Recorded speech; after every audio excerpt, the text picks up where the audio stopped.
Estamos mais uma aula de Antigo Testamento, estudando hoje mais 2 profetas menores.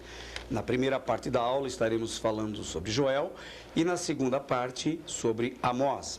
Vamos então começar pelo primeiro profeta de hoje, que é o profeta Joel, bem conhecido principalmente pelo povo pentecostal, pela sua profecia citada por Pedro no dia de Pentecostes, não é mesmo? Joel. O nome Joel vem do hebraico, que significa Jeová é Deus. É um nome composto com as mesmas palavras de Iavé, apenas com as consoantes sem as vogais. Ou seja, seria, transliterando para o português, as letras hebraicas, nós temos o Y, H, W, H, que indicariam então o nome de Jeová, como vem escrito originalmente na Bíblia. Aliás, a Bíblia no hebraico foi escrita todinha só em consoantes, sem vogais, como ainda hoje se costuma fazer em Israel. Em Israel, eles usam escrever jornais, tudo que você lê que for de imprensa é feito sem as vogais. Aí você pergunta, como é que uma pessoa consegue ler sem vogais? Imagina, por exemplo, se no português você escrevesse alguma palavra com essas 3 vogais. F, R, T. Você teria R, como você pode ver aí no vídeo, R, T. Dá para escrever colocando uma vogal O, depois do T, E, você tem forte. Se você colocar um U depois do R e um A depois do T, você tem fruta. Se você colocar um A antes do R e um O depois do T, você tem farto. Vejam, 3 palavras diferentes, apenas com as mesmas vogais na ordem que elas estão colocadas. A língua hebraica é escrita assim, então, pelo contexto, eles entendem o que é que está se dizendo. Mas o povo judeu, por uma questão de respeito ao nome de Deus, não usa pronunciar Jeová. E por nunca usar a palavra Jeová, e por ela ter sido escrita originalmente apenas com as consoantes sem as vogais, eles mesmos costumam dizer que não se sabe a pronúncia correta do nome Jeová, com base, evidentemente, naquele item dos 10 mandamentos, que é para não tomar o nome do Senhor em vão. Agora, os maçoretas eram estudiosos que surgiram no ano 500 da nossa era, 500 depois de Cristo, e por cerca de 1000 anos eles atuaram, de 500 a 1500 depois de Cristo, já no tempo da imprensa, que foi inventada por Gutenberg. Os maçoretas, muito zelosos do texto sagrado e temendo que alguém eventualmente lesse alguma coisa de modo errado, vocalizaram através de pontos. Então, as palavras, as consoantes hebraicas passaram a ser vocalizadas. O que seria isso? Não tinha o A, E, I, O, U, tinha apenas o B, C, D, F, G, H, J, K, L, M, mas não tinha as vogais. Eles vocalizaram, só que na língua hebraica você tem A de várias formas, A, E. Você tem com sons diferentes, a mesma vogal. I a mesma coisa, O a mesma coisa. Então o que eles fizeram? Eles fizeram sinais pontilhares característicos de cada uma dessas vogais para dar também o som correto, conforme se falava originalmente em hebraico aquilo. Então, os maçoretas, daí dizer-se texto maçorético. Texto maçorético é aquele texto em que você vê a língua hebraica do Antigo Testamento, evidentemente, toda cheia, toda enfeitada de pontinhos em cima ou embaixo ou até ao lado de cada palavra. Bem, dito isto, não é? Nós temos ainda a palavra El na frente de Iavé, né? Que é também o nome de Deus. Este nome tem correspondência com a ênfase na autoridade profética do livro. Sabereis que eu sou o Senhor vosso Deus, conforme se lê no capítulo 2, versículo 27 e no capítulo 3, versículo 17. Bem, já falamos muito então sobre Joel e o nome, com essa explicação dos maçoretas. Você não vai se perder do texto, porque agora nós vamos ver o autor. Pouco se sabe sobre Joel. a não ser o fato de que era filho de Petuel, capítulo 1, versículo 1 diz isto, e que ele profetizou para o reino do sul. E se estiverem certos os que defendem uma data bastante antiga, ou seja, 800 anos antes de Cristo, para a autoria deste livro, então nós podemos também aceitar o fato de que Joel profetizou durante o reinado do rei Joás. E ele então teria sido também contemporâneo de Elias, ainda que nesta época o profeta Joel era muito criança. Se ele era criança no tempo do profeta Elias, ele já também foi contemporâneo do profeta que veio depois de Elias, que era Eliseu. Então aí ele já estava numa fase adulta da sua vida. Bem, então quanto à data do seu livro, teria sido escrito por volta de 825 a.C.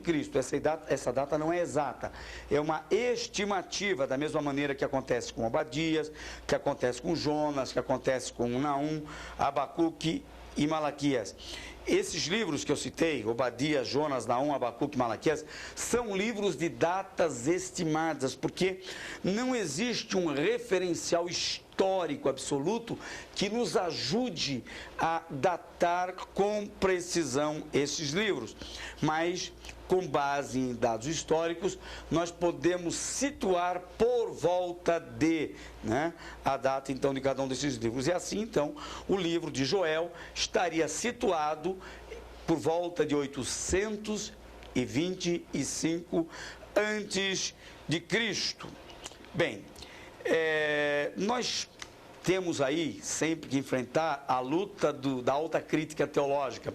Existem aqueles teólogos modernos, liberais, que discutem tudo aquilo que geralmente os fundamentalistas colocam como sendo verdadeiro.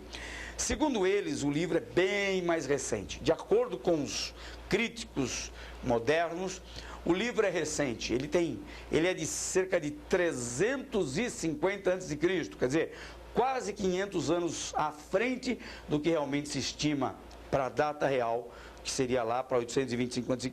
Não, os modernos dizem, não, ele é pós-cativeiro, ele foi escrito após o cativeiro babilônico. Eles dão as razões deles. A primeira razão, então, eles atribuem razões para datas mais recentes com base nos seguintes fatos. Fala dos sacerdotes e anciãos e não faz referência direta, precisa ao reino de Judá. Subentende-se isso pela leitura do livro, mas eles dizem, não está escrito, então eles não fazem referência ao reino de Judá.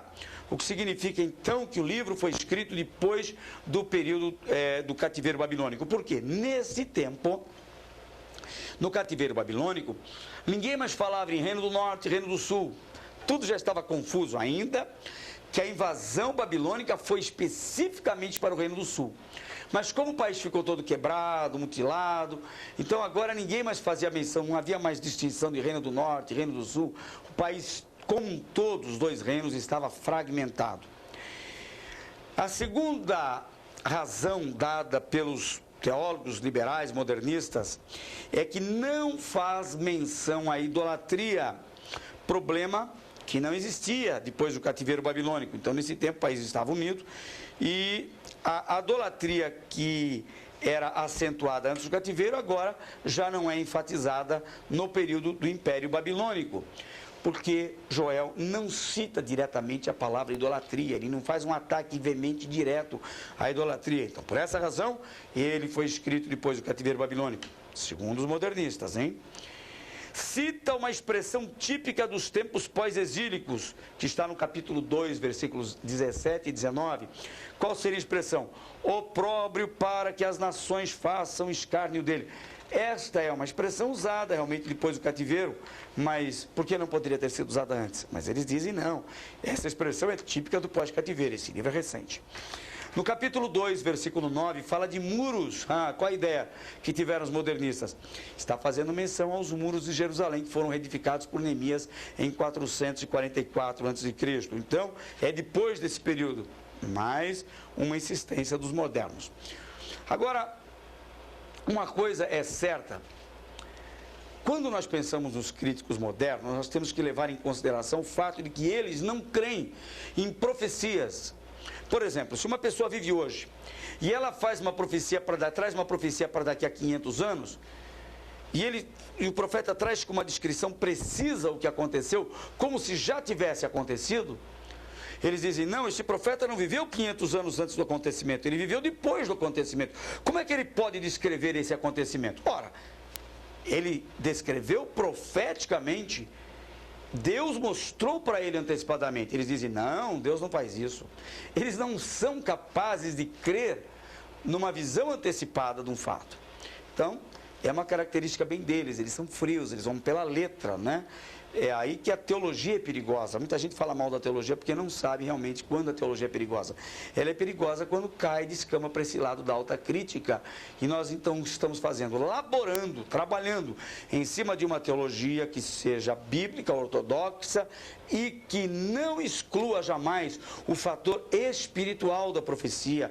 Nós temos que resgatar nos nossos estudos teológicos as verdades espirituais das Sagradas Escrituras e não ficar apenas com a letra sem considerar as suas revelações. Não, a palavra de Deus é inspirada sim, e nós temos que crer ainda que alguma coisa pareça ser absurda, porque afinal de contas nós estamos lidando com o sobrenatural, e no terreno do sobrenatural ou nós entramos com fé, ou então não faz sentido nos esmerarmos para estudar a letra. Que vantagem há nisso? Bem, além do que, evidentemente, seria até uma profanação se nós distorcêssemos e descrêssemos daquilo que está revelado. Vamos continuar. Eu disse que há fatos agora no livro de Joel que favorecem muito mais a sua escrita antes do que após o cativeiro babilônico. Então, nós temos bons motivos para crer que este livro foi escrito, sim, por volta de 825 a.C., pelos fatos históricos registrados nele. Primeiro, o estilo literário de Joel pertence ao período clássico da literatura hebraica, portanto, antes do pós-cativeiro. Segundo, Joel não faz menção dos assírios e nem dos babilônios como inimigos de Israel, mas de seus vizinhos mais próximos, como os fenícios, os filisteus, os idumeus, os egípcios. Ora, ele está fazendo menção de povos que ainda são fortes lá atrás, lá no 8º, 9º séculos antes de Cristo. Terceiro, parece-se mais com Jeremias e Isaías do que com Ageu, Zacarias e Malaquias, que são de datas posteriores. Então, este livro de Joel, ele tem um teor parecido com o dos profetas antigos, como Jeremias, Isaías, que estão lá atrás. Quarto, embora na Septuaginta, lembro desse número 70 em Algarismos Romanos, é a sigla de Septuaginta, lembram a versão do 70? Embora na Septuaginta esteja em 4º lugar, nos profetas menores, no texto original hebraico está em 2º lugar, o que indica uma data antiga para o livro, né? Quinto, como poderia ter sido escrito após o cativeiro, se profetas como Amós, Isaías e Miqueias fazem citação dele, como temos aí os textos, o aluno poderá depois ler com mais vagar, mas tem aí no seu livro os textos, né, Joel, confira Joel 3,10 com Isaías 2,4, Joel 3,16 com Malaquias 4,3, Joel 3,18 com Amós 9,13, você vai ver que eles estão são paralelos e são citações idênticas lá de trás. Quanto à autoria, voltamos a falar lá atrás, falamos de autor, agora vamos detalhar um pouco mais a autoria. Alguns eruditos modernos acham que Joel tem o dedo de outros escritores também. O que se lê de 3:1, por exemplo, em diante, é suplementar. Vamos ver aqui, capítulo 3:1, só vou ler o 3:1, não vou ler todo. Porquanto eis que naqueles dias e naquele tempo em que removerei o cativeiro de Judá e de Jerusalém, etc, etc, ele está falando de um cativeiro. No futuro, ele está dizendo, naqueles dias, naquele tempo, removerei.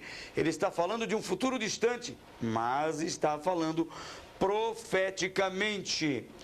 E então o que dissemos aqui, o que se lê em 3:1 em diante é suplementar, e que um escritor jeovista teria feito alguns acréscimos nos capítulos 1 e 2, para juntar com isso aqui. Basta uma frase que chame a atenção para os críticos, e eles já saem especulando por aí, né? A alta crítica tem sempre este hábito. Por quê? Uma característica chamado liberalismo teológico é o reducionismo. O que é o reducionismo teológico? Não, isso aqui não é verdadeiro, isso aqui não foi ele que escreveu.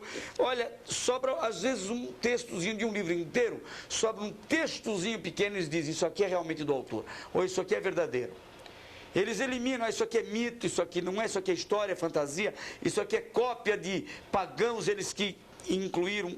Eles criam formas de negar a autoria sagrada, de negar toda a sua inteireza, de negar toda a sua integridade. Mas nós não nos baseamos neles. Nós citamos porque muitos livros fazem crítica, apresentam essas críticas. E nós queremos deixar os alunos de teologia também sabedores de que isso existe, porém, certos de que nós não temos razão para nos abalar com o que dizem esses críticos, porque no seu excesso de literalismo, eles caem em alguns ridículos, sobretudo o de descrerem da revelação.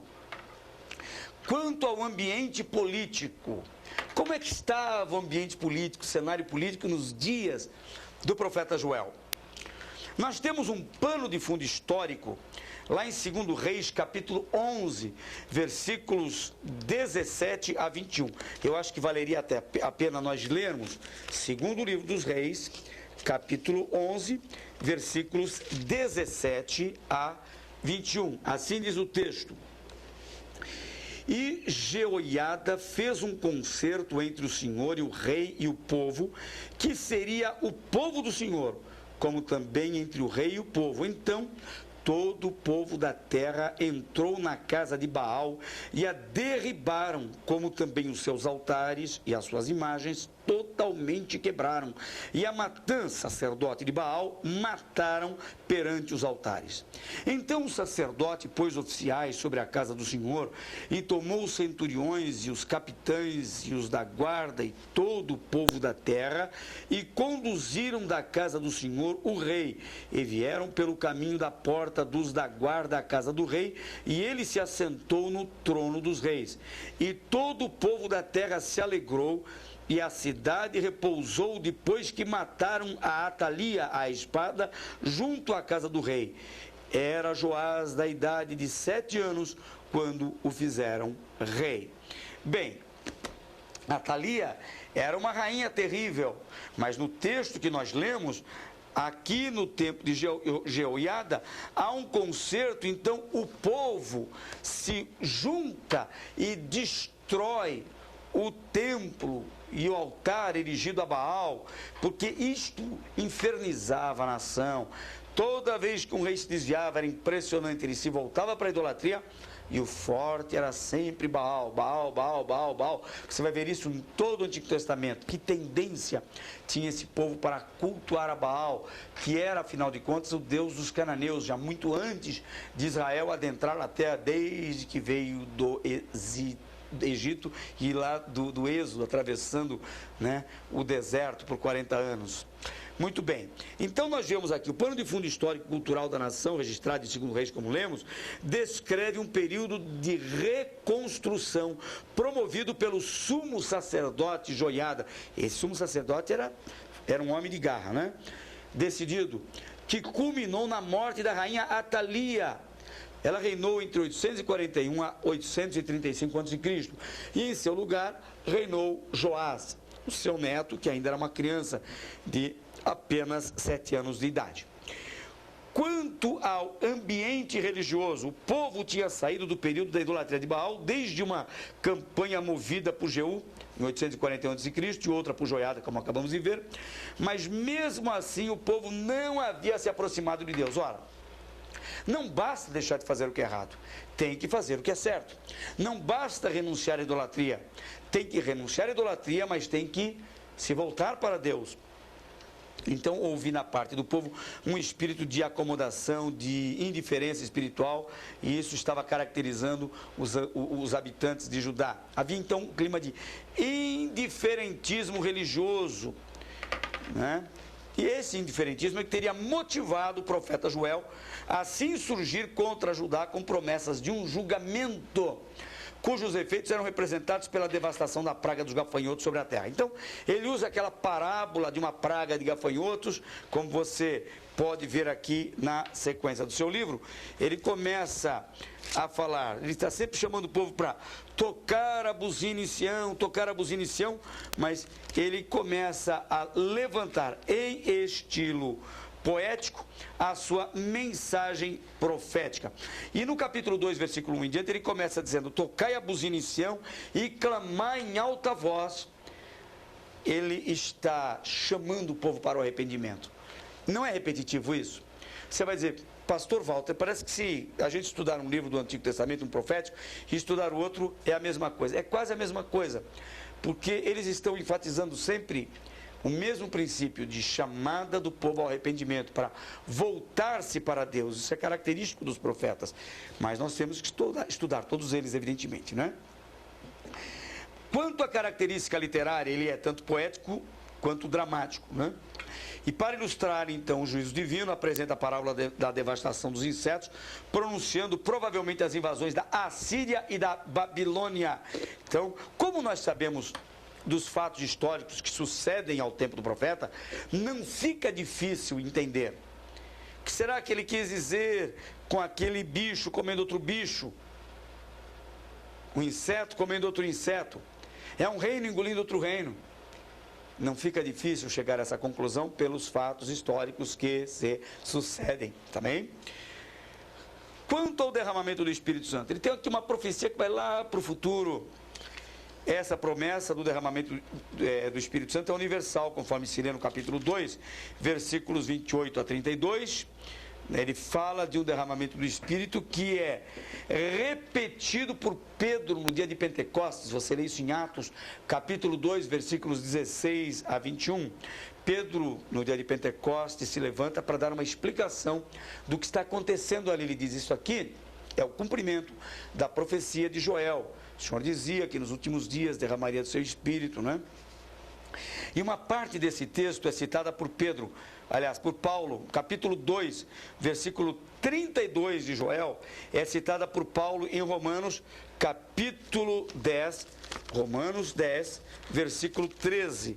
Assim diz o texto: porque todo aquele que invocar o nome do Senhor será salvo. Do que é que Paulo está falando? Ele está falando a respeito de Israel num plano escatológico. Israel ainda vai ter a sua oportunidade de um arrependimento num plano escatológico, portanto futuro, porque agora é a vez da igreja, né? Então, um judeu pode ser salvo hoje, mas ele tem que entrar pelo caminho que entram os cristãos, é Jesus Cristo o Salvador, é a igreja. Agora Deus está lidando com este povo, mas no futuro Deus também tem um plano reservado ainda, mais uma última oportunidade para o seu povo Israel, né? Bem, ele fala também dos elementos sísmicos, abalos sísmicos citados, que ainda não ocorreram, são citados em Joel, não ocorreram, mas em Apocalipse, capítulo 6, versículos 12 a 17, nós temos lá um histórico desses abalos sísmicos, numa visão profética dada a João. João vê como se já tivesse acontecido, ele tem uma visão antecipada do futuro. Isso é profecia, meus irmãos. Isso é profecia. Queria que agora os liberais, os modernistas explicassem isso. Provavelmente eles vão ficar aqui para assistir essas coisas, porque não sei se essa gente realmente está tão convertida assim para subir no arrebatamento. Porque gente que põe em dúvida a palavra de Deus como eles põem, realmente é de pensar, né? Quem sabe alguns deles fiquem aí para contar essa história. Mas eu não quero ouvir história de ninguém, porque a essa altura já estamos lá com o Senhor. Bem, para Pedro, o derramamento do Espírito em Pentecostes, então, inaugura uma época escatológica. A igreja passou a esperar a parousia. Você não pronuncia parousia. Quando tem o juntos no grego é parou. Parousia. Você não fala doulos, você fala dulos. Escreve doulos, servo, é dulos a pronúncia. A segunda consoante atrai a primeira. Parousia, a chegada, a vinda de Cristo. Então, para Pedro, essa profecia de Joel já está apontando para isto, né? Muito bem. Dia do Senhor, essa expressão é chave em Joel, ele vai usar muitas vezes. Agora, essa expressão interessante, ela não tem o mesmo significado nos livros do Antigo Testamento. Os profetas, quando citam o dia do Senhor, eles estão muitas vezes encarando situações, momentos diferentes. Em geral, o dia do Senhor tem a ver com juízo. Juízo, isso é comum entre eles. Mas o dia do Senhor não está tendo o mesmo enfoque de um profeta em relação ao outro. Você pode ver aí no seu livro o que quer dizer, afinal, o dia do Senhor para Joel, que também é empregado aí para Obadias. Então, para os judeus, o dia do Senhor, para os judeus, o dia do Senhor significava os dias do Messias, assim como para a igreja a expressão últimos dias significa o quê? Dias que antecedem ao arrebatamento da igreja, a parousia. Nós temos aí, pode significar o tempo da intervenção de Deus na história, como foi o dilúvio, na interpretação de Pedro, o dia do Senhor. Porém, o mesmo texto alude ao grande dia da destruição final da terra, a estiagem do tempo de Joel, capítulo 1, versículo 32, 3 a 20, aliás, aqui, hein? A destruição de Jerusalém, Sofonias 1, 4 a 7, o julgamento da Palestina por Nabucodonosor, incluindo o juízo final. São profecias em épocas diferentes que retratam aspectos do juízo de Deus. Guarde isso, você vai entender. Para Paulo, o dia do Senhor é o dia também da ressurreição, conforme se lê em Romanos 1, 4, né? E também será o mesmo dia do arrebatamento, o dia do Senhor. O grande e terrível dia do Senhor é uma expressão que indica o período da grande tribulação, em Joel 2,31, em Malaquias 4,5, Mateus 24, 21, Apocalipse 7, 14. João fala do dia do Senhor, já é interessante. Para João, o dia do Senhor já não é nada disso. Para João, o dia do Senhor não é juízo, já é o domingo, é o dia do Senhor, é o domingo. Bem, os sabatistas vão ter problema aí, porque eles dizem que é o sábado, para João é domingo, né? Será que João merece nosso respeito e acatamento? Apocalipse 1:10. Stanley Ellison apresenta um quadro indicando o significado da expressão de cada escritor sagrado. Vamos ver aqui, o Stanley Ellison diz que para Obadias, dia do Senhor é um tempo de julgamento e retaliação.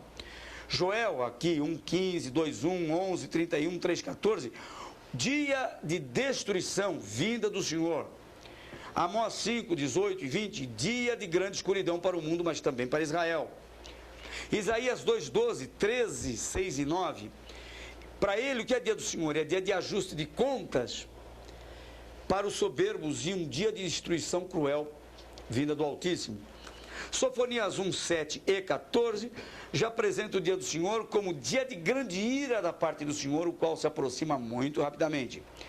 Ezequiel 13, versículo 5, capítulo 30, versículo 3, já mostra o dia do Senhor como o dia em que as nações se lamentaram, está falando já do passado, como se tivesse já ocorrido, quando Nabucodonosor empunhou a espada ao conquistar o ocidente.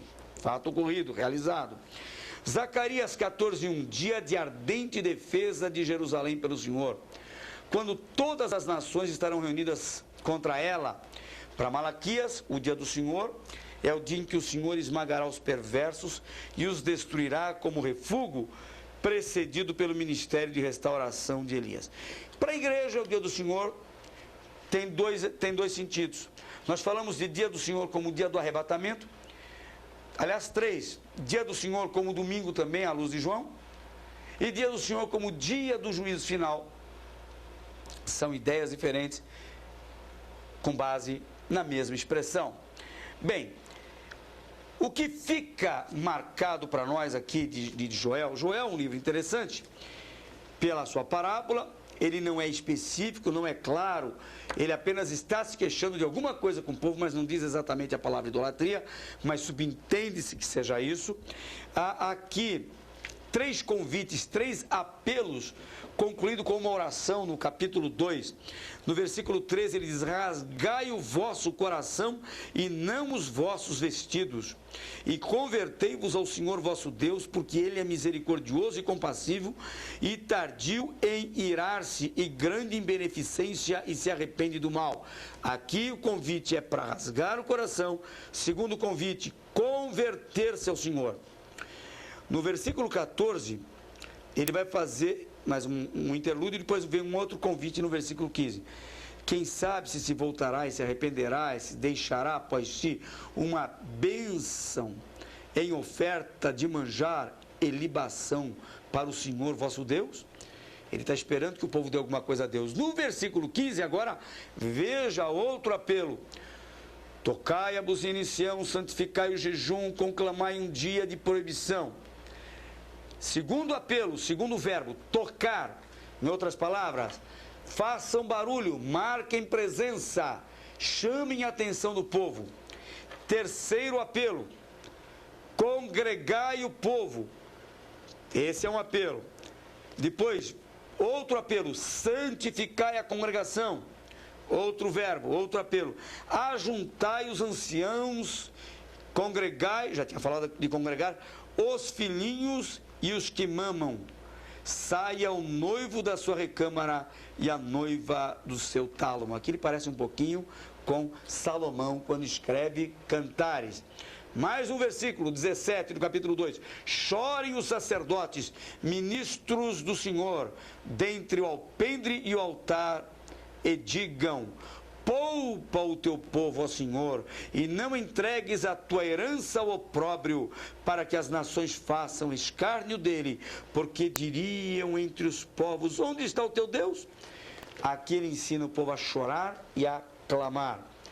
Ele está sendo didático, ao mesmo tempo que convida o povo para uma ação. E para nós de hoje é importante sabermos da atualidade do texto do capítulo 2, versículos 28 a 32, cuja é uma profecia que é lembrada por Pedro no dia de Pentecostes. Leia bem o nosso texto. Leia bem o livro de Joel. Com base nas informações da aula de hoje, um texto em mãos, uma releitura do texto de Joel, 2, 3, nós recomendamos que o aluno leia sempre 5 vezes um texto para ganhar familiaridade. Com certeza, muita luz há de surgir aí na leitura desse profeta que é chamado profeta do avivamento. Daqui a pouco estaremos voltando com mais uma aula. Até já! A concordância bíblica exaustiva é a única com indexação de 100% das palavras da Bíblia. São mais de 700.000 palavras para pesquisa, com frase de contexto e referência ou apenas referência. Adquira a sua concordância bíblica exaustiva na livraria evangélica ou pelo telefone 0800 17 20 85. Estamos de volta então com mais um trecho da nossa aula de hoje, falando sobre o profeta Amós. O que sabemos de Amós é que o seu nome significa fardo ou carregador de fardos. E o livro de Amós leva, portanto, o nome do seu autor. Ele está relacionando a sua mensagem com o seu nome, que implica em julgamentos e calamidades sobre Israel. Quanto ao autor, o que sabemos de Amós é que ele nasceu em Tecoa, a 8 quilômetros ao sul de Belém. Exercia suas atividades como boieiro e cultivador de sicômoros, de acordo com o capítulo 7, versículo 14. Cultivador de sicômoros, que é sicômoros, amora, uma amoreira. Então ele tinha essas duas atividades bem típicas do campo. Quando foi tocado de Israel para Judá por Amazias, o sacerdote corrupto do Reino do Norte. Amós então responde, nessa ocasião, que deixou as suas atividades profissionais de boieiro e cultivador de sicômoros para se tornar um profeta do Senhor, para servir o Senhor assim. Quanto à data, ele foi escrito por volta de 760 a.C., no tempo de Jeroboão II, que era rei de Israel. E Uzias, nessa época, era o rei do Reino do Sul, entre 767 e 752 a.C. Não é difícil situar a época desse profeta, visto que ele menciona um grande terremoto no capítulo 8, versículo 8 e versículo 10, esses dois versículos dão a ideia desse terremoto que se tornou famoso e, segundo os estudiosos, teria ocorrido no dia 15 de junho de 763 antes de Cristo, portanto, 3 anos antes de Amós ter escrito este livro. Muito bem. A profecia foi proferida 2 anos antes, aliás, 2 anos desse acontecimento, a distância do tempo desse acontecimento, para 3 anos, é assim que se situa. E esse terremoto, ele foi grande a ponto de ser mencionado por Zacarias. Ele se referiu a ele 270 anos mais tarde, lá no capítulo 14, versículo 5 do seu livro. Quanto ao ambiente político na época de Amós, como é que estava a nação? Tanto Israel quanto Judá viviam dias de grande paz e prosperidade. O povo tinha financeiramente progredido muito e o comércio trouxe muita riqueza tanto para o Reino do Norte quanto para o Reino do Sul. E esse período foi conhecido como Idade de Ouro na nação. Ninguém estava incomodando o país. A invasão da Assíria sobre a Babilônia mantinha as atenções da Assíria voltado o tempo todo lá para a Síria. Muita gente confunde a Síria com Síria. A Síria é um país, que é aquele grande invasor, e Síria é um país menor que está situado no reino ao norte de Israel. Mas a Assíria, aquele grande dominador, aquele gigante que se tornou um império antes da Babilônia, tinha agora dominado a Síria, e como as atenções estavam então voltadas para a Síria, Israel estava um pouco acomodada com relação a isso, pensando, bom, eles estão ocupados lá, nenhum perigo haverá para o nosso lado. Eles estavam distraídos. Quanto ao ambiente religioso, como sempre acontece, a prosperidade material acaba comprometendo a vida espiritual. Como eles estavam indo bem financeiramente, eles não estavam se importando com Deus. Eles não estavam buscando a Deus, estavam tranquilos. A aristocracia de Israel vivia no mais alto luxo e depravação moral, enquanto o restante da nação estava padecendo. Que havia que os pobres eram muitos na nação nesse tempo. Então havia 2 classes. Classe rica, que vivia muito bem, e a classe pobre, que vivia se lamentando, e o rei não fazia nada, ninguém estava se preocupando com os pobres, com a fome, com nada disso, né? E embora a nação fosse conhecida pelo seu culto a Jeová, ela estava entregue à idolatria e ao culto. Quem era o ídolo? Baal, para variar, sempre Baal. Quando você pensar em idolatria em Israel, nós já falamos isso aqui, vamos repetir, sempre é Baal que está em jogo. Baal é o grande ídolo da nação. E eles trocaram o Criador pelo bezerro de ouro, porque Baal era representado num bezerro de ouro, lá em Betel. Onde ficava Betel? Você pode ver aí no mapa, novamente, Betel, você tem o Reino do Norte, o Reino do Sul, Betel mais ao sul, é o sul do Reino do Norte, sul do Reino do Norte. Então o Reino do Norte termina aqui, aqui está Betel, aqui em cima está Dan, eram os extremos da nação. Aí estava então um dos altares que Jeroboão primeiro havia construído para cultuar o seu Deus, que agora não era mais Jeová, era Baal, cuja representação se dava no bezerro de ouro. Esse culto, a despeito das exortações proféticas, já durava 170 anos. Agora vejam, povo de Deus, povo que tinha revelação, que tinha as leis de Moisés, que tinha história de ter atravessado o deserto, povo que tinha os sinais do maná, do mar vermelho aberto, da coluna de fogo, da nuvem sobre a cabeça, das águas curadas, da carne que Deus mandou para eles comer, povo que tinha sinais e sinais de Deus e mensagem escrita de Deus, ao longo de sua história, que teve profetas alertando dos seus erros. Era um povo que persistia na idolatria. Não foi pequena a luta de Deus com o povo de Israel. Sempre foi tumultuado o culto. Sempre a idolatria ganhou mais expressão. Por que as pessoas se voltam mais para o pecado, mais para o erro do que para o que é justo, para o que é certo?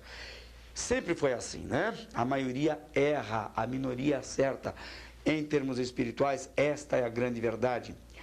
Assim que Amós responsabilizou o rei e o sacerdote Amazias por essa corrupção, era nesses termos que ele tratava, isso é corrupção. Este dirigiu-se ao rei para protestar contra o profeta e exigir a sua expulsão do país. Então vejam aqui o que acontece com o profeta. Ele se levanta agora, olha o que ele sofre porque falou a verdade. Capítulo 7, versículos 10 a 13, nós vamos ler do livro de Amós. Então Amazias, o sacerdote de Betel, mandou dizer a Jeroboão, rei de Israel: Amós tem conspirado contra ti no meio da casa de Israel. A terra não poderá sofrer todas as suas palavras, porque assim diz Amós: Jeroboão morrerá à espada, e Israel certamente será cativo, levado, para fora da sua terra em cativeiro. Depois Amazias disse a Amós: Vai-te, ó vidente, foge para a terra de Judá, e ali come o pão, e ali profetiza, mas em Betel daqui por diante não profetizarás mais, porque é o santuário do rei e a casa do reino. Vejam, profeta é mandado embora da província, vai do reino do norte para o reino do sul, porque o próprio sacerdote, que agora está comprometido, desviado, comprometido com o culto a Baal, faz a cabeça do rei para pôr esse profeta para fora. Quanto à canonicidade do livro, o livro é amplamente confirmado pelas autoridades judaicas e cristãs. Os fariseus aceitavam sem qualquer problema a canonicidade de Amós e não levantavam qualquer suspeita quanto à sua autoria. Já os eruditos modernos, por que temos que falar neles de novo, né? Mas a gente entra neles, faz parte. Vamos ser um pouco acadêmicos, ainda que de leve, faz bem, um pouquinho de informação não faz mal para ninguém. Os eruditos modernos levantam algumas questões relacionadas aos trechos do capítulo 2, versículo 7, 3, 13, 5, 6, 26, 7, 2, 8 e 1. Eles sugerem que tais textos tenham sofrido algumas emendas, mas isso não passa de meras suposições. Esse profeta apresenta algumas visões simbólicas, especialmente nos capítulos 1 e 2, onde o Senhor aparece rugindo como um leão, ruge por sua presa. Vejam que expressão, o Senhor ruge como um leão. É justamente por causa dessas visões que os eruditos modernos levantam questões de ordem literária, sugerindo que essas pertencem a um período anterior à missão de Amós e que já existiam como um documento separado antes do terremoto. Vejam, no caso de Joel, como na aula passada, eles diziam que aquilo era depois do cativeiro. Agora, no caso de Amós, eles dizem que essa expressão foi usada há muito tempo antes. Ora, por que não repetir a expressão? Qual o problema? Cada argumento que usam, eles querem nos convencer disso. Não dá para engolir. Quanto aos destinatários, Amós, embora tivesse vivido no Reino do Norte, dirige sua mensagem tanto para o Reino do Norte quanto para o Reino do Sul, além de incluir outras nações corrompidas. Você pode ver aí nos textos referenciados, as referências citadas aí no livro. Quanto ao propósito, ele está preocupado não tanto com a idolatria apenas, mas também com a questão social, porque muita gente está rica e a grande maioria do povo pobre, passando até fome. Então ele denuncia as injustiças sociais e avisa de um castigo vindouro, porque Deus é um Deus justo, e a liderança política estava, nesse caso, completamente indiferente ao clamor dos necessitados. E quando o profeta discursa, eles se mostram irritados. Mensagem do livro. A mensagem do livro, bem como o conteúdo dele, pode ser vista a partir dos conceitos definidos do profeta. Para Amós, Deus é o criador e sustentador da criação. Ele é criacionista, capítulo 9, versículo 6. Tem também na sua mão o poder de julgar os povos, concedendo tanto o castigo quanto a abundância, conforme lhe apraz. Então, nós vimos aqui o conceito de Deus. Vamos agora ver o apelo à justiça social. O exemplo de Isaías, que manifestava a rejeição de Deus ao culto, dizia assim: não adianta vocês cultuarem a mim, porque eu não recebo. Vocês estão em pecado. Capítulo 1 de Isaías, é apenas uma citação paralela para fazer vocês pensar nisso, né? Da mesma maneira, então, como ele mostrava a rejeição de Deus, Amós expressa um total desinteresse de Deus. Deus não quer saber de receber culto desse povo, porque eles estão faltando com a justiça, estão maltratando os pobres. Capítulo 5, versículos 21 a 27. Os nobres viviam no mais alto luxo, e não se cansavam de oprimir os pobres estavam sendo oprimidos por eles. Dia do Senhor, ele também usa essa expressão, como nós vimos no caso de Joel. dia do Senhor. O povo de Deus anelava pelo dia do Senhor, que segundo a profecia de Joel, por exemplo, seria o dia da grande vingança de Deus. Isso em Joel, né, contra os inimigos do seu povo. Mas no caso de Amós o significado é outro. Qual é o significado do dia do Senhor para Amós? No capítulo 5, versículo 18, vamos ler. Ai daqueles que desejam o dia do Senhor. Para que quereis vós este dia do Senhor? Trevas será e não luz. Bem, enquanto para Joel o dia do Senhor é o dia do castigo para os outros povos, para Amós o dia do Senhor é um dia de castigo, de juízo para o próprio povo da nação. Outro aspecto, juízo de Deus. Israel teria que enfrentar o inevitável juízo. O leão já estava rugindo. Israel seria levado cativo. Agora ele começa a profetizar um cativeiro para Israel, que é o 3:8, 4:12, 5:27. Esse cativeiro, evidentemente, é o cativeiro assírio, porque é para o Reino do Norte. As profecias de Amós foram cumpridas 50 anos após as suas predições. Durante os seus dias, no entanto, ele foi rejeitado. Lembram de Jeremias? Foi também veementemente rejeitado, rechaçado, quanto sofreu esse profeta, não é verdade? Chamado ao arrependimento, característica do profeta. Como todos os demais profetas, Amós vivia conclamando o povo ao arrependimento. Deus sempre esperou o melhor do seu povo e cada vez que ele esperava, ou cada vez que ele errava, quero dizer, e o Senhor se levantava sempre com a sua mensagem de arrependimento por meio dos seus profetas, chamando o povo de volta para si. Antes de falar em juízo, castigo, cativeiro, o profeta, como porta-voz da mensagem divina, clamava. E aqui estamos finalizando a nossa aula com a citação do capítulo 15, versículo 15. Vejam. Ele tem duas citações, uma no 5:4 e depois 5:15. Vamos ler primeiro 5:4, depois 5:15 na mesma sequência. Porque assim diz o Senhor à casa de Israel: buscai-me e vivei. Versículo 15. Aborrecei o mal e amai o bem, e estabelecei o juízo na porta. Talvez o Senhor, o Deus dos exércitos, tenha piedade do resto de José. Esta é a porção do livro de Amós que nós vimos hoje, é uma chamada ao arrependimento. Então, o que você tem para lembrar de Amós? Que ele era boieiro, criador de sicômoros. Você tem que se lembrar de Amós como um profeta que vivia no Reino do Norte, mas porque profetizou contra o altar erigido a Baal, ele é denunciado. Amazias chega no rei, que diz, olha, esse profeta não interessa para nós, e o profeta então expulsa Amós de lá, ele vai parar no Reino do Sul.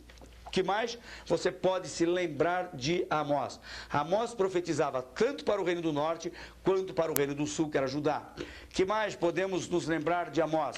Nós temos que nos lembrar de Amós, que Amós é um profeta que fala do dia do Senhor como um dia terrível de condenação contra o povo, e a razão principal disto é que havia uma classe social elevada, havia muita gente com dinheiro no bolso, e havia a grande maioria do povo como uma raça esquecida, desprezada, sofrida e vítima das injustiças sociais. Esse profeta, como todos os outros, chama o povo para o arrependimento. Deus sempre dá uma oportunidade para o seu povo, que, quando estiver errando, desde que haja arrependimento. Vamos ficar hoje então com mais esta aula, e se Deus permitir, estaremos vendo mais profetas menores nas aulas que se seguem. Deus abençoe a sua vida e não deixe de ler tanto o texto didático preparado por nós, quanto o texto bíblico.